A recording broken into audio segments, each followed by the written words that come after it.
रावण दोबारा से हिमालय पर्वत पहुंचा और वहां पहुंच करके वो फिर से तपस्या करने लगा। उसने कई दिन, कई वर्षों उसने तपस्या की, बट शंकर जी नहीं आए। फिर उसने वहीं पर ही शिव तांडव लिखा उसने, और शिव तांडव लिखने के बाद उसने शिव तांडव गाया। और शंकर जी गाने से और नाचने से बहुत प्रसन्न होते हैं अपने भक्तों के। तभी सारे जितने देखेंगे आप उनके जोगी लोग होते हैं, बहुत नाचते हैं, गाते हैं शंकर जी को। मैंने भी शंकर जी को प्रसन्न करने के लिए इसलिए एक गाना लिखा है। तो रावण जब शिव तांडव गाने लगा, इससे शंकर जी प्रसन्न हो गए। उसके बाद शंकर जी दोबारा रावण के सामने प्रकट हुए। अब की बार रावण ने बोला कि मुझे आपको ही लेकर के लंका में चलना है, या तो आप चलिए वरना मैं ये पूरा हिमालय पर्वत उठा करके लंका ले चलूंगा। तो शंकर जी ने बोला कि चलो मैं ही चलता हूं आपके साथ। तो रावण ने कहा कि मगर इस बार आपको कोई छल नहीं करना है मेरे साथ। तो शंकर जी ने कहा छल कोई नहीं होगा आपके साथ, आपको आश्वस्त किया जाता है। मगर उन्होंने ये 2 कंडीशंस दे दी कि मैं अपना अंश एक शिवलिंग के अंदर दे देता हूं, आपको इसे उठा करके पैदल लेकर के लंका में ले जाके स्थापित करना है, तो मैं वहां पर स्थापित हो जाऊंगा। और अगर आपने बीच में इसको कहीं रख दिया तो मैं वहीं स्थापित हो जाऊंगा। और दूसरी कंडीशन थी कि इसको आपको शाम सूरज ढलने से पहले पहले लंका में ले जाके स्थापित करना है। तो रावण वहां से शिवलिंग को लेकर के चल पड़ा लंका की ओर। अब सारे देवता जितने भी थे सब लोग परेशान हो गए कि अगर ऐसा हो गया तो अनर्थ हो जाएगा। शिव जी अगर एक बार लंका पहुंच गए फिर तो कोई देवता, कोई दानव, कोई भी दुनिया में रावण से ज्यादा शक्तिशाली नहीं बचे। सारे देवता विष्णु जी के पास गए। तो विष्णु जी ने कहा कि मैं तो इसमें कुछ नहीं कर सकता हूं, मगर इसमें गणेश जी हैं, वो कुछ कर सकते हैं। फिर गणेश जी को बुलाया गया। गणेश जी विष्णु जी के पास आए। तो विष्णु जी ने गणेश जी से कहा कि आप ऐसा करिए कि आप रावण के पास जाइए और रावण की खूब झूठी तारीफ करिए, जिससे वो खुश हो जाए, और उससे बातें कर करके रास्ते में उसे थका दीजिए, जिससे कि वो शिवलिंग को कहीं भी रास्ते में बीच में रख दे और शंकर जी लंका तक ना पहुंच पाए। तो गणेश जी ने बोला कि ठीक है, जैसा आदेश है आपका मैं ये करता हूं। फिर गणेश जी सीधे रावण के पास पहुंच गए। अब रावण जो है वो शिवलिंग लेकर के जा रहा था। तो गणेश जी पहुंचे और उन्होंने बोला, कैसे हैं रावण जी महाराज, हमने सुना है कि आप सबसे बड़े ज्ञानी हैं। मैंने अपने पिताजी से और विष्णु जी से, ब्रह्मा जी से और बाकी देवताओं से कई तरह की कहानियां सुनी है आपके बारे में।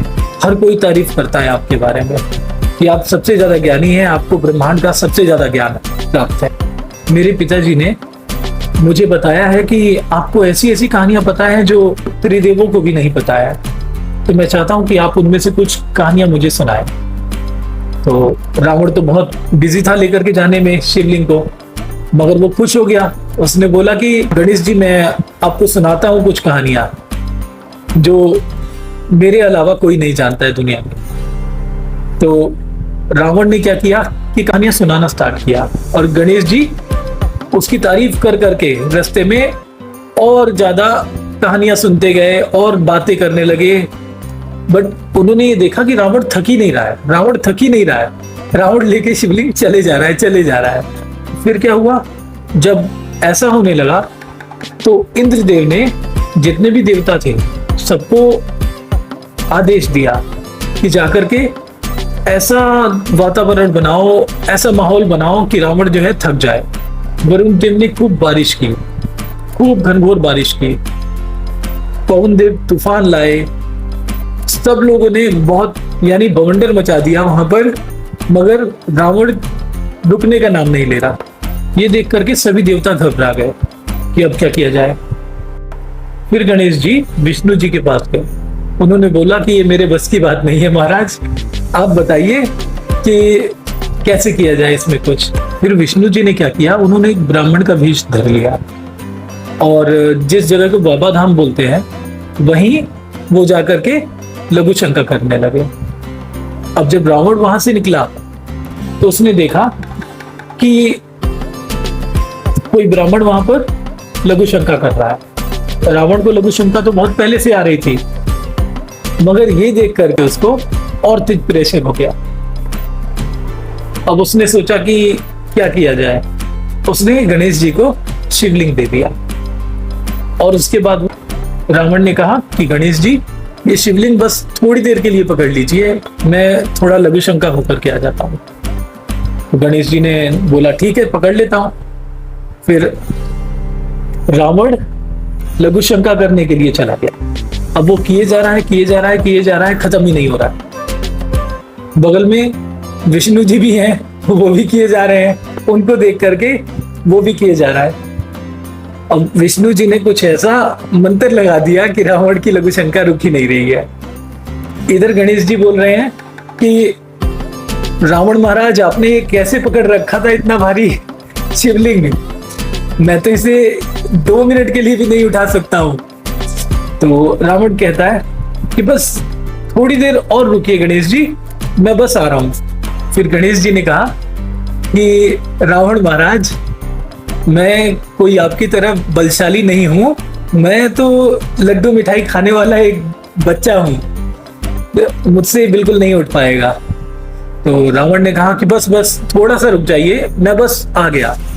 तो गणेश जी कहते हैं, रावण जी महाराज, मुझे चक्कर आ रहा है, मैं गिर जाऊंगा, मैं नहीं उठा पाऊंगा, जल्दी आ जाइए। और उधर विष्णु जी ने कुछ ऐसा कर दिया था कि रावण की लघु शंका खत्म ही नहीं हो रही थी। फिर गणेश जी ने थक हार के उन्होंने बोला कि अब नहीं उठाया जा रहा है, अब नहीं उठाया जा रहा है, मैं बेहोश हो जाऊंगा। फिर उन्होंने शिवलिंग को नीचे रख दिया वहां पर। जैसे उन्होंने शिवलिंग को नीचे रखा वैसे ही रावण की लघु शंका खत्म हो गई। अब उसने सर पे हाथ रख लिया कि ये क्या हो गया। वो भाग के आया, शिवलिंग को उठाने लगा। उसने बहुत ताकत लगाई, बहुत ताकत लगाई, मगर वो शिवलिंग को टस से मस नहीं कर पाया। तो शिवलिंग वहीं पर ही बस गया और उसी जगह को आज की डेट में बाबा धाम बोला जाता है, जो कि झारखंड में पड़ता है।